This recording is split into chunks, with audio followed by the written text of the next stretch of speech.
Question de savoir quelles sont les causes du mal-être au travail et quelles réponses y apporter.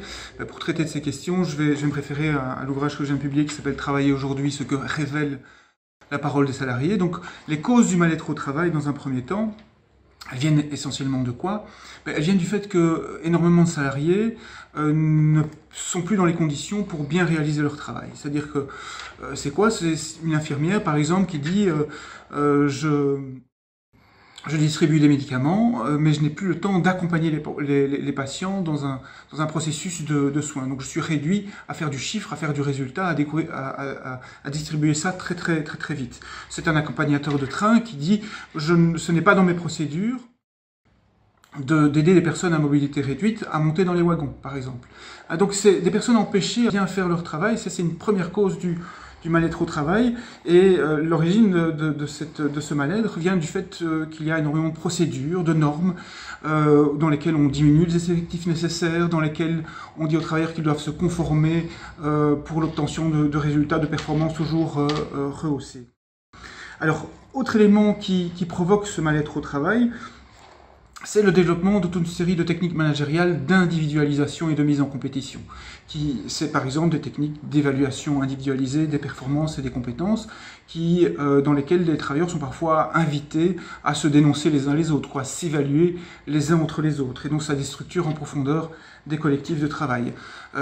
Dernier facteur que je pointerai sur la dégradation des conditions de travail, c'est les phénomènes de violence et de précarité sur les lieux de travail. C'est des salariés qui disent, par exemple dans la sonorisation, par exemple dans le nettoyage, qu'ils sont contraints à des disponibilités presque totales par rapport à leur employeur.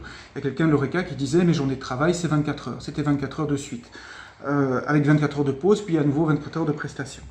Donc violence au travail très forte, et aussi difficulté très forte à questionner ou à affirmer ses droits, encore plus à construire une représentation collective, une représentation syndicale. Alors maintenant, quelle réponse apporter au mal-être au travail? Ce qui ressort de témoignages, ce qui est très important, c'est de reconstruire des collectifs de travail.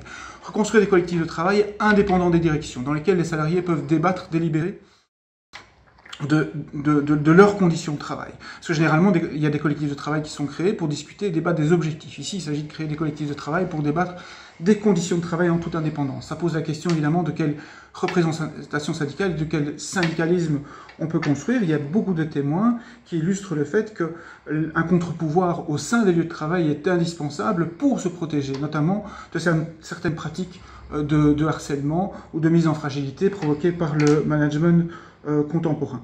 Alors, autre élément tout à fait central, c'est de pouvoir reconstituer syndicalement l'ensemble des maillons de la chaîne productive, parce qu'aujourd'hui, la production se fait avec des entreprises commanditaires et avec des entreprises sous-traitantes. Enfin, en conclusion, je dirais que plutôt que de privatiser la question du travail, comme le font les réformes du Code du travail aujourd'hui en Europe, où ce sont des réformes qui réduisent le travail à la question de la compétitivité, ce qui est urgent de faire, c'est de faire du travail une question politique et une question démocratique.